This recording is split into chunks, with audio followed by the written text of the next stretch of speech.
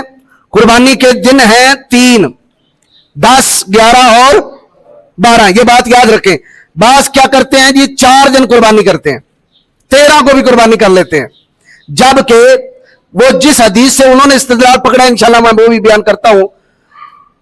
بسم اللہ الرحمن الرحیم. ہمارے دلائل یہ ہے کہ قربانی کتنے دن ہے بھائی؟ 3 دن.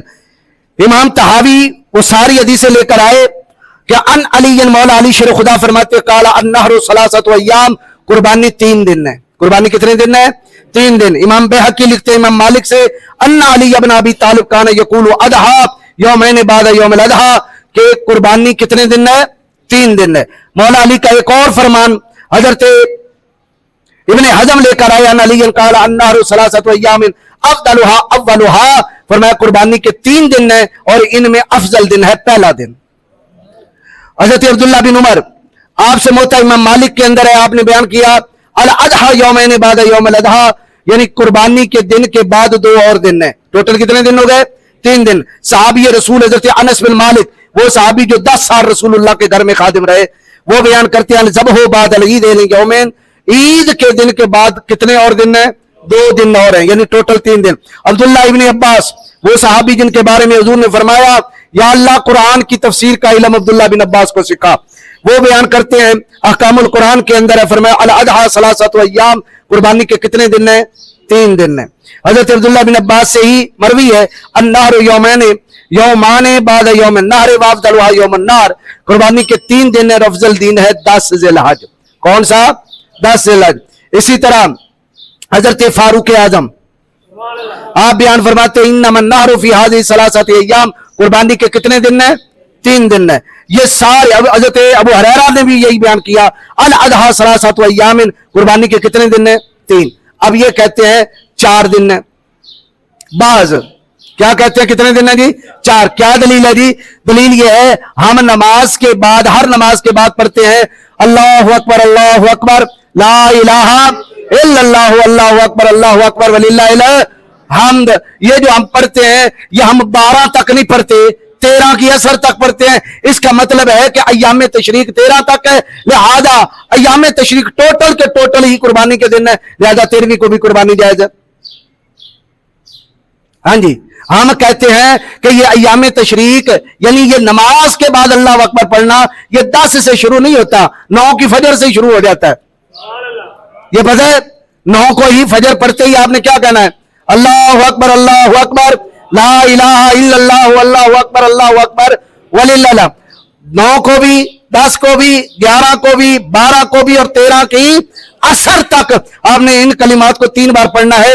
اگر یہ سارے ایام تشریق قربانی والے دن ہو تو پھر 10 کو قربانی سٹارٹ نہ کرے، 9 کو ہی کر لیا کرے. تو ہمارے لیے حکم کیا ہے کہ تکبیر جو کہنی اللہ اکبر وہ 9 سے شروع کریں گے، 13 تک رہی قربانی وہ 10 سے لے کر 12 تک ہوگی. افضل دن کون سا ہے؟ 10، پھر 11، پھر 12. کیا رات کو قربانی کرنا جائز ہے؟ بالکل جائز ہے، لیکن لائٹیں فل ہونی چاہیے، اندھیرے میں نہیں کرنا، یہ نہ ہو جانور ذبح نہ ہو اور آپ شہید ہو جائیں. قربانی کے ایام میں شرائط کیا ہے جی؟ یہ میں نے مسئلہ بیان کر دیا، کب سے کب ہے یہ بھی بیان ہو گیا. کن کن جانوروں کی قربانی جائز ہے؟ بسم اللہ الرحمن الرحیم. وَلِكُلِّ أُمَّةٍ جَعَلْنَا مَنْسَكًا، ہر امت پر ہم نے قربانی رکھی، ہر امت کے اندر ہم نے قربانی رکھی ہے. لِيَذْكُرُوا اسْمَ اللَّهِ عَلَىٰ مَا رَزَقَهُمُ اللَّهُ مِنْ بَهِيمَةِ الْأَنْعَامِ، تاکہ ہر ایک بندہ جو ہے وہ اللہ کے دیے ہوئے رزق میں سے بہیمۃ الانعام کو ذبح کرے. کس کو ذبح کرے؟ بہیمۃ الانعام. بہیمہ کس کو کہتے ہیں؟ 4 ٹانگوں والے کو. بہیمہ کس کو کہتے ہیں؟ جس کی 4 ٹانگیں ہوں، 2 نہیں، 4 ٹانگیں ہوں، وہ کیا کہلائے گا؟ بہیمہ. اور انعام کہتے ہیں اس کو جس کو گھر میں پالا ہو. اب بتائیے کٹا 4 ٹانگوں والا ہے کہ 6 ٹانگوں والا ہے؟ اور گھر میں پلتا ہے کہ جنگل میں پلتا ہے؟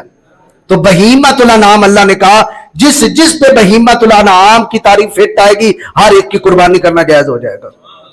یہ قرآن مجید فرقان حمید سے میں نے دلیل دی. اسی طرح آئیے اب سورۃ الانعام میں اب سوال یہ ہے اس کی شرح وہ کرتے ہیں جی سورہ الانعام میں اللہ نے گائے کا نام لیا ہے، کٹے کا تو لیا ہی نہیں. سمجھ آ رہی ہے؟ چلے بھی اس طرف بھی آ جاتے ہیں. تو یہ سورہ الانعام ہے 144 نمبر آیت میں اللہ رب العالمین نے ارشاد فرمایا ثمانیۃ ازواج من الضأن اثنین ومن المعز اثنین، فرمایا 8 جوڑے ہیں. کتنے جوڑے ہیں؟ 8 جوڑے ہیں. اچھا پیچھے آیت یوں گزر رہی ہے ومن الانعام حمولۃ وفرشا، فرمایا چپائیوں میں پالتو جانوروں میں کچھ ایسے ہوتے ہیں جو سواری کے کام آتے ہیں اور کچھ ایسے ہیں کہ جو بوجھ اٹھانے کے کام آتے ہیں. کلوا مما رزقکم اللہ، کھاؤ اس میں سے جو اللہ نے تمہیں رزق دیا. ولا تتبعوا خطوات الشیطان، شیطان کے راستوں کی پیروی نہ کرنا.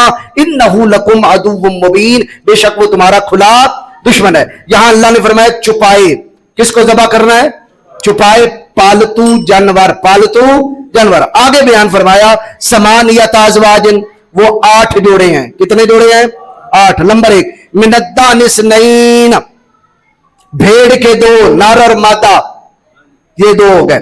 پھر فرمایا من المعز اثنین، بکری کے 2، نر اور مادہ، یہ 2 ہو گئے. آگے ارشاد فرمایا من الابل اثنین، اونٹ کے 2، نر اور مادہ. ومن البقر اثنین، اور آگے فرمایا گائے بھی 2، نر اور مادہ. کتنے ہو گئے بھائی؟ 4. کہتے ہیں اس کے اندر وہ کٹا تو ہے نہیں، بھینس تو ہے نہیں.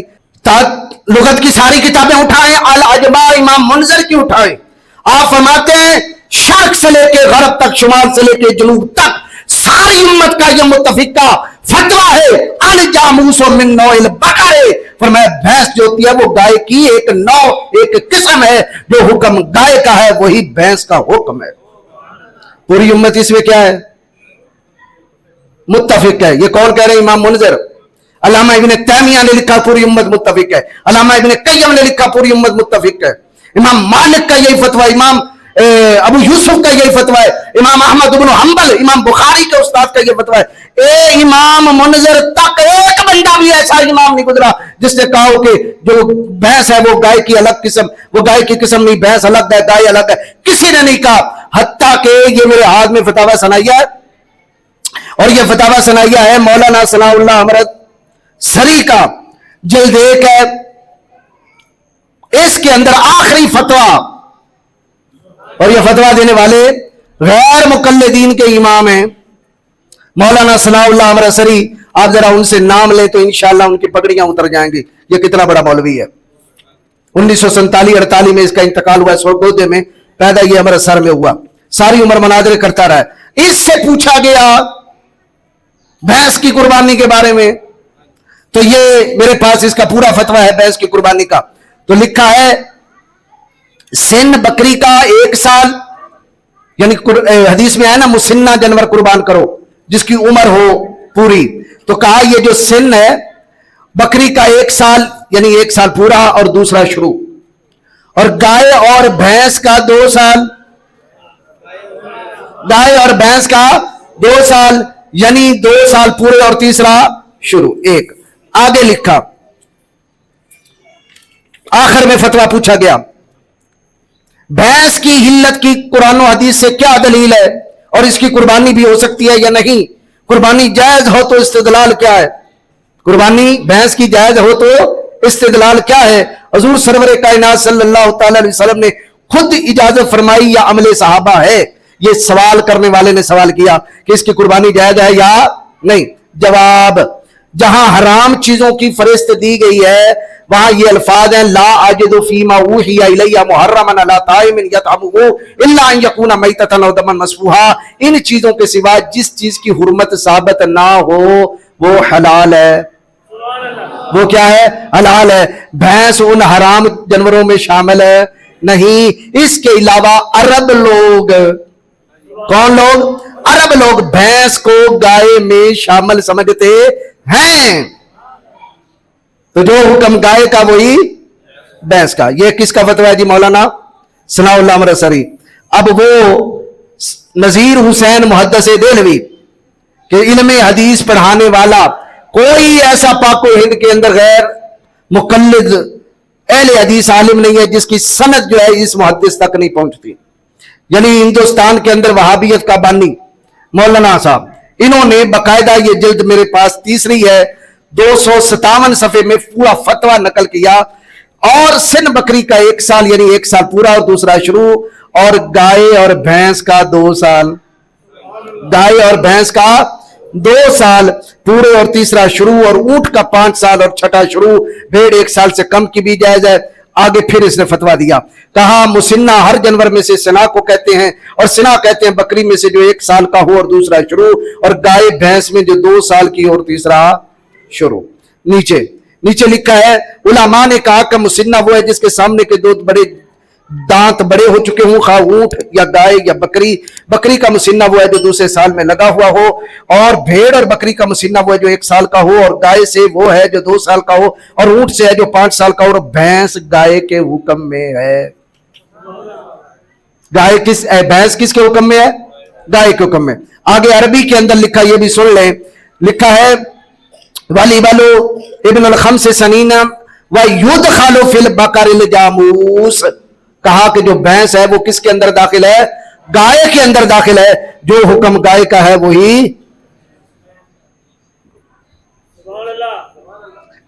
یہ کب تک فتویٰ ہے؟ 1948 تک. مولا علی کے زمانے سے لے کر 1948 تک ساری امت کا اتفاق ہے, ایک بھی مولانا خارج نہیں ہے جس نے کہا, خواہ وہ عرب کرانے والا ہو یا آدم کا, جس نے کہا کہ بھینس اور کٹا گائے کے اندر داخل نہیں ہے. اب میرا سوال ہے آپ سے, کیا پوری ملت اسلامیہ ود مولا علی سمیت امامان محدثین سارے گمراہ تھے؟ بولیے بھائی. دوسری بات یہ ہے, جو امت سے ہٹ کے فتویٰ دے اس کے بارے میں کیا حکم ہے؟ امت ساری ایک طرف ہے, اور یہ بعد میں آئے سے کل میری تحقیق یہ کہتی ہے, تو پھر فتویٰ سنو قرآن کا. رب فرماتا ہے وَيَتَّبِعْ غَيْرَ سَبِيلِ الْمُؤْمِنِينَ نُوَلِّهِ مَا تَوَلَّىٰ وَنُصْلِهِ جَهَنَّمَ وَسَاءَتْ مَصِيرًا. مسلمان ایک طرف ہوں, ایک بندہ اٹھ کے دوسری طرف جا رہا ہو, اور مسلمانوں کی اتباع اور ان کا مسئلہ چھوڑ دے, ہم اسے چھوڑ دیں گے, اور آگے ہے جہنم, ہم اس کو جہنم کے اندر پھینک دیں گے. اب اپنی ذرا خیر منائیں کہ مولانا آپ کدھر جا رہے ہیں. اور ویسے ایک لطیفہ سنا دوں, میرے استادوں سے کسی نے پوچھا کہ کٹا جائز ہے, کٹے کی قربانی کرنی چاہیے؟ آپ نے فرمایا کٹا اساں تے چاہنے ہیں کہ کٹا ہوئے, پر کٹا نہیں چاہتا کہ کٹا ہوئے. سمجھ آ رہی ہے کہ نہیں بات؟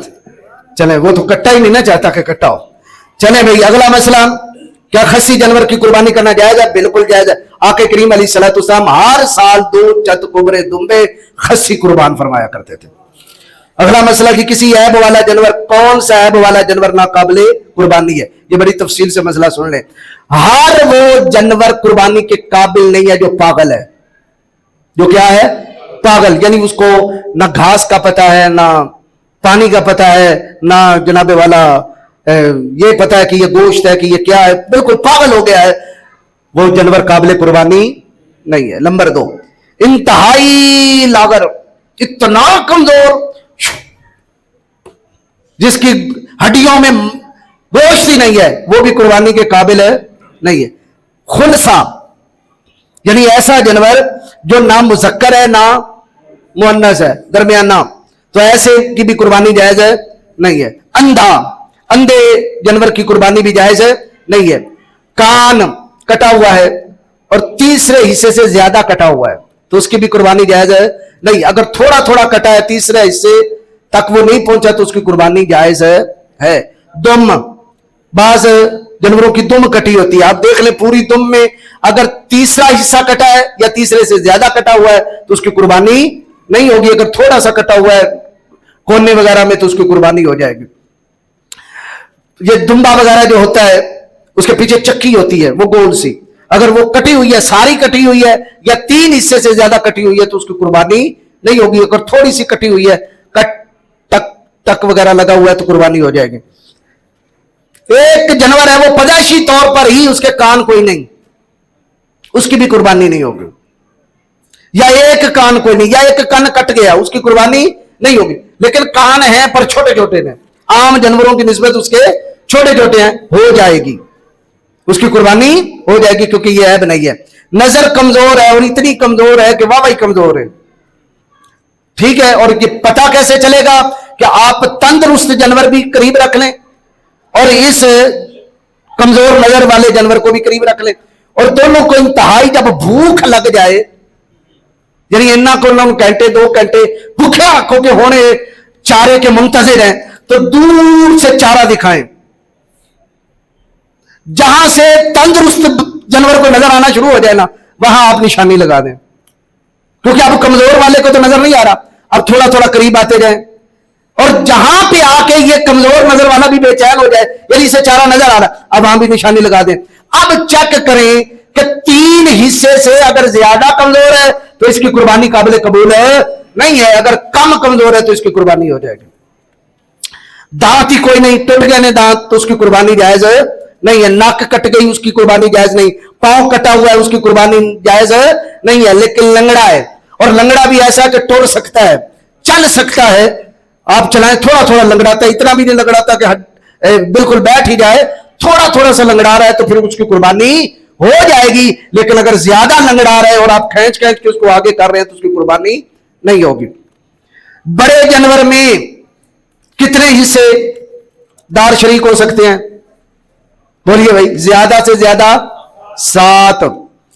لیکن چونکہ ہمارے ہاں یہاں جتنے بھی دوست بیٹھے ہیں, میرا خیال اکثر اجتماعی قربانیاں ہوں گی, تو جو اجتماعی قربانیوں والے ہیں وہ مسئلے سن لیں بڑے احتیاط کے ساتھ, کہیں ایسا نہ ہو کہ آپ اپنی قربانی ضائع کروا لیں. نمبر 1, جتنے حصے دار ہیں وہ سارے کے سارے مسلمان ہونے چاہیے. ان میں کوئی ایسا بندہ نہ ہو جو نبی پاک کی ختم نبوت کا منکر ہے, یا اہل بیت کا دشمن ہے, یا صحابہ کرام کا دشمن ہے, بد عقیدہ ہے, ورنہ اسے ایک کی وجہ سے باقی 6 افراد کی بھی قربانی نہیں ہوگی. نمبر 1. دوسری شرط یہ ہے کہ سب بندوں کی نیت تقرب اللہ ہونی چاہیے کہ میں کس کی رضا کے لیے کر رہا ہوں؟ اللہ کی رضا کے لیے. خالصتاً اللہ کا حکم مانتے ہوئے وہ قربانی کرے, نہ کہ گوشت لینے کے لیے. گوشت لینا مقصد نہ ہو, کیا مقصد ہو؟ اللہ کی رضا. تیسرا, جتنے حصے دار ہیں ان میں سے کوئی ایک بھی حصے دار ایک حصے سے کم میں شریک نہ ہو. مثلا بڑا جانور ہے, زیادہ سے زیادہ اس کے اندر کتنے؟ 7. کم بھی ہو سکتے ہیں, یعنی ایک بندہ اکیلا پورا جانور ذبح کر سکتا ہے. جس طرح آقا کریم علیہ السلام نے اپنی طرف سے 100 اونٹ ذبح فرمائے. کتنے اونٹ؟ 100 اونٹ. تو 700 حصے تو ہو گئے نا. تو ایک آدمی پورا جانور کر سکتا ہے, 2 بندے بھی مل کے پورا جانور کر سکتے ہیں, 3 بندے بھی مل کے پورا جانور ذبح کر سکتے ہیں, 4 مل کر بھی برابر برابر حصے ڈال کے کر سکتے ہیں, 5 بندے بھی برابر حصے ڈال کے. کیوں کہ 5 کو حصوں میں, 6 کے حصے میں ایک سے زیادہ حصہ آ رہا ہے. لیکن اگر 7 بندے شریک ہوئے, ان میں ایک کہتا میرا 1 ہے, یہ بھی کہتا 1 ہے, یہ بھی کہتا 1 ہے, یہ بھی کہتا 1 ہے, یہ بھی کہتا 1 ہے, چھٹا کہتا 1.5 ہے, تو 7ویں آگے چل لگتا میرا. اب یہ 1 سے کم گیا, یہ شریک ہو گیا, جانور ذبح ہوا, کسی کی طرف سے بھی قربانی نہیں ہوئی. سبھی افراد کا ایک یا ایک سے زیادہ جانور کے حصے میں شریک ہونا لازمی ہے. میری بات سمجھ آ رہی ہے؟ یہ بڑی توجہ طلب ایک بات ہے, اس کو ذہن میں رکھنا ہے. ہاں 2 بندے 1.5 میں شریک ہو سکتے ہیں, 2 بندے 1.5, کیونکہ 1 سے زیادہ ہے. لیکن کم از کم جو ایک شریک ہوگا اس کے ذمے ایک پورا حصہ آنا چاہیے. اگر کم ہوگا تو اس ایک کی وجہ سے باقیوں کی بھی قربانی قبول نہیں ہوگی. کیا میت کی طرف سے قربانی کرنا جائز ہے؟ بالکل جائز ہے. آقا کریم جانے دو عالم صلی اللہ تعالی علیہ وسلم نے فرمایا, علی ہر سال میری طرف سے بھی قربانی ضرور کرنا. اچھا, لیکن یہاں ایک بات یاد رکھیں, اگر مرنے والے نے خود وصیت کی ہو کہ میرے مال میں سے قربانی کرنی ہے, اور پچھلا جو ہے وہ اس کی وصیت کو پورا کرتا ہوئے قربانی کرے, تو اس قربانی کے جانور میں ایک حصہ بھی کرنے والے کو کھانا جائز نہیں ہے, وہ سارے کا سارا بانٹ دے گا. لیکن اگر مرنے والے نے وصیت نہیں کی, خود اپنے شوق سے اپنے ماں باپ دادا دادی کی طرف سے کر رہا ہے, تو خود بھی کھا سکتا ہے, آگے تقسیم بھی کر سکتا ہے. اچھا, آخری مسئلہ جی, اس کے بعد پھر آپ کو پتہ ہے قربانی آ جانے گے, اور یہ مسئلہ میں نے پھر اگلے سال ہی بیان کرنا ہے. جانور کے ذبح آپ نے کر لیا تو کون کون سا حصہ کھانا منع ہے؟ کون کون سا حصہ کھانا منع ہے؟ حدیث شریف ہے, الموجم الاوسط کے اندر نبی کائنات جانے دو عالم صلی اللہ علیہ وسلم کے صحابی حضرت عبداللہ بن عمر کہتے ہیں کانا رسول اللہ صلی اللہ تعالی علیہ وسلم یکرہ من الشاۃ سبعا، نبی پاک علیہ الصلوۃ والسلام بکری میں سے 7 حصے پسند نہیں کرتے تھے. بکری بول کے مراد کوئی بھی جانور ہے، کیونکہ جو حصے اس کے اندر وہی سارے کوئی جانور کے اندر کتنے حصے پسند نہیں کرتے تھے؟ نمبر 1 المرارتا، جس کو ہم کہتے ہیں پتا، پتا حرام ہے. نمبر 2 والمسانہ، جس کے اندر پیشاب جمع ہوتا ہے، یہ مسانہ جو ہوتا ہے. 2 والمحیا، محیا کہتے ہیں نر کی شرمگاہ، نر کی شرمگاہ. پھر فرمایا اچھا والانثیین، انثیین کہتے ہیں کپورے، ٹکا ٹک، یہ شہروں میں بڑے کھائے جاتے ہیں. اچھا ہم سے کپوروں کا مسئلہ نہیں پوچھتے، وہ ٹڑی کا برابر پوچھتے ہیں. کپوروں کا ذکر آیا ہے، کپورے بھی حرام ہیں، یہ خصیتین اسے کہتے ہیں. اسی طرح فرمایا وذکر، ایک مرد کی شرمگاہ یعنی عورت بکرے کی، اور ایک عورت کی شرمگاہ، یہ دونوں ناپسند فرمائی ہیں، پسند نہیں فرمائی. پھر فرمایا الغدہ، غدودہ، یہ غدودیں جو ہوتی ہیں. والدم، اور خون، اور خون بھی پسند نہیں فرمایا. وَكَانَ أَحَبَّ الشَّاةِ إِلَىٰ رَسُولِ اللَّهِ صلی اللہ علیہ وسلم مُقَدَّمُهَا، نبی پاک کو جو جانور کا حصہ پسند تھا نا وہ اگلا حصہ تھا، یہ اگلے بازو، اگلے بازو یہ زیادہ پسندیدہ تھے. لہذا یہ جو 7 چیزیں ہیں یہ حرام ہے، اس کے علاوہ کوئی چیز حرام ہے؟ اوجڑی آئی ہے؟ اوجڑی نہیں آئی.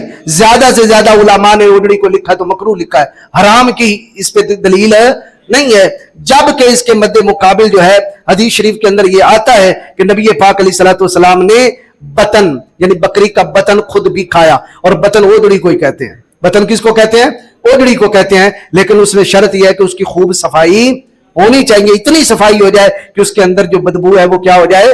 زائل ہو جائے. اللہ تعالی ہمیں سنت کے مطابق قربانیاں کرنے کی توفیق عطا